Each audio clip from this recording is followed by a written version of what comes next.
কলেজের প্রার্থিকাল গেট দিয়ে বা প্রিন্সিপাল স্যারের রুমের সামনে আমার সামনে ছাত্রকে পিটিয়ে হত্যা করেছে।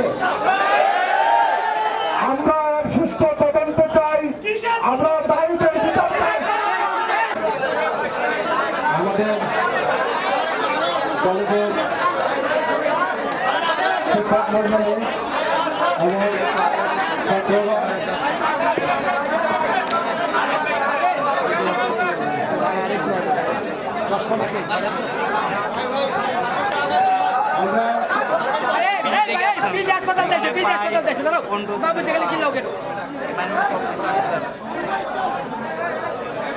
প্রিয় সাংবাদিক বৃন্দ, আমাদের আজকের ঘটনা প্রবাহ কিভাবে শুরু হয়েছে অর্থাৎ সূত্রপাত এবং তারপরে ধারাবাহিকতা, সেটি আমাদের প্রত্যক্ষ যার সাথে সূত্রপাত সেই ছাত্র এবং আমাদের শিক্ষক পরিষদ সম্পাদক আপনাদেরকে বিবৃত করেছেন।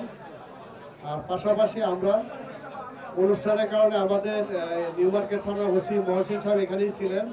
আমরা যখনই শুনতে পেয়েছি যে আমাদের বাস আক্রান্ত হয়েছে, তাকে আমি অনুরোধ করেছি এবং উনি সাথে সাথে গিয়েছেন সেখানে। তারপরে তার সাথে অনেক পরে যোগাযোগ করতে পেরেছি, তখন উনি জানিয়েছিলেন যে বার্ডেন হাসপাতালের দিকে আছেন।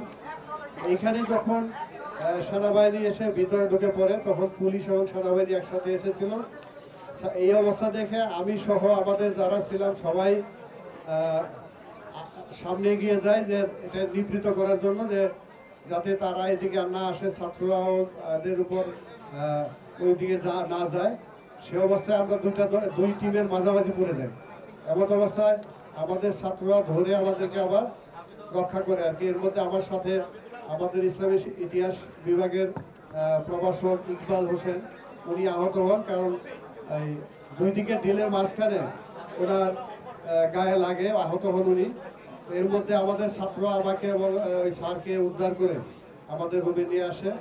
আর টিয়ার গ্যাস এবং সাউন্ড গ্রেনেডের ভিতরে মারার ফলে আমাদের কতজন ছাত্র আহত হয়েছে এখনো আমরা নিশ্চিত না, তবে পিজি, ঢাকা মেডিকেল এবং অন্য আরও কোথাও আছে। আর আমাদের এখানে রেড ক্রিসেন্ট ইউনিট, তারাও তাদেরকে শুশ্রূষা করে প্রাথমিক চিকিৎসা দিয়ে তাদেরকে আবার হাসপাতালে প্রেরণ করেছে।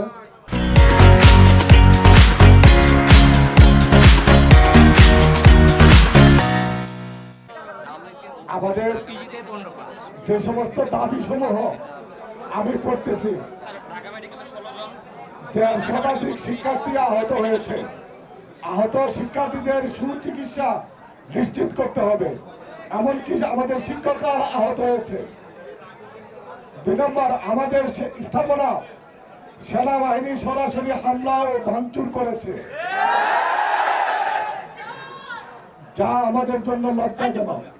এই হামলায় সংশ্লিষ্ট জড়িত প্রশাসনের ঊর্ধ্বতন কর্মকর্তাদের বিরুদ্ধে ব্যবস্থা গ্রহণ করতে হবে। বিশেষ করে দায়িত্বরত পুলিশ কর্মকর্তা যারা এই হামলার নির্দেশ দিয়েছে, তাদেরকে পদত্যাগের ব্যবস্থা করতে হবে।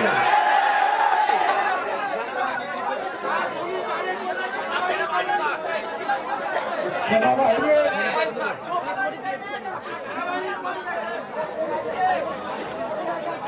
ইতিপূর্বে সকল বিশৃঙ্খলার সাথে সিটি কলেজ কতিপয় সন্ত্রাসী শিক্ষার্থীরা দোষী সাব্যস্ত হওয়ায় এবং পরবর্তী সংঘর্ষ এড়াতে সিটি কলেজকে এখান থেকে স্থানান্তর করতে হবে। সিটি কলেজের যে সকল শিক্ষকরা এই নিন্দনীয় ঘটনার সাথে সরাসরি জড়িত ও নির্দেশদাতা, তাদেরকে আইনের আওতায় আনতে হবে। এই ঘটনায় সুষ্ঠু তদন্তে স্বরাষ্ট্র উপদেষ্টাকে সশরীরে ক্যাম্পাসে এসে পরিদর্শন করতে হবে।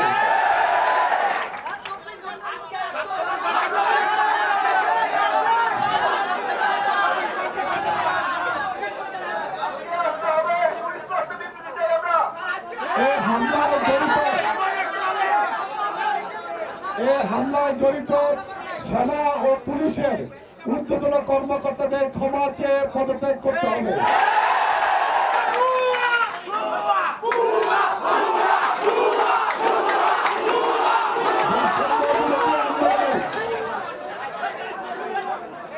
বৈষম্য বিরোধী আন্দোলনে ঢাকা কলেজের 7 শিক্ষার্থী নিহত হয়েছেন এবং শত শত শিক্ষার্থী আহত হয়েছে।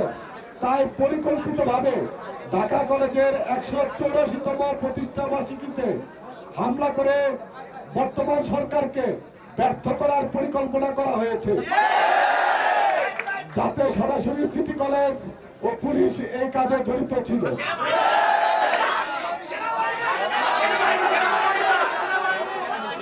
ঢাকা কলেজের ক্যাম্পাসের নিরাপত্তা নিশ্চিত করে 24 ঘন্টার মধ্যে এই সকল দাবি দাওয়া মেনে নিয়ে ঢাকা কলেজের শিক্ষার স্বাভাবিক পরিবেশ নিশ্চিত করতে হবে।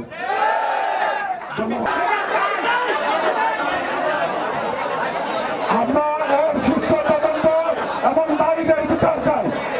আমার ছাত্ররা কেন আহত হলো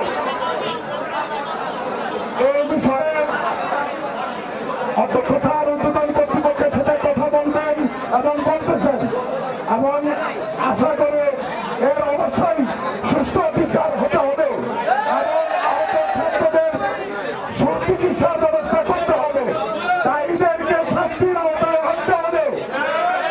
ঢাকা কলেজে হামলা কেন? কর্তৃপক্ষ সেনাবাহিনী এবং পুলিশের উচ্চতর কর্তৃপক্ষের জবাবদিহি করতে হবে।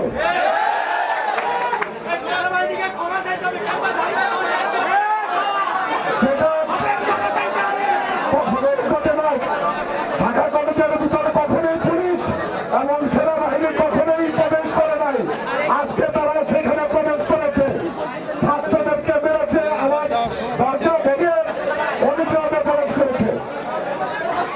এই ঘটনার জন্য যারা দায়ী তাদেরকে শাস্তির আওতায় আনতে হবে, না হলে ঢাকা কলেজের ছাত্ররা এটা মানবে না।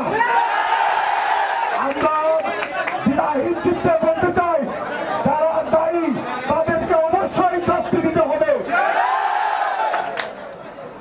এখন স্যার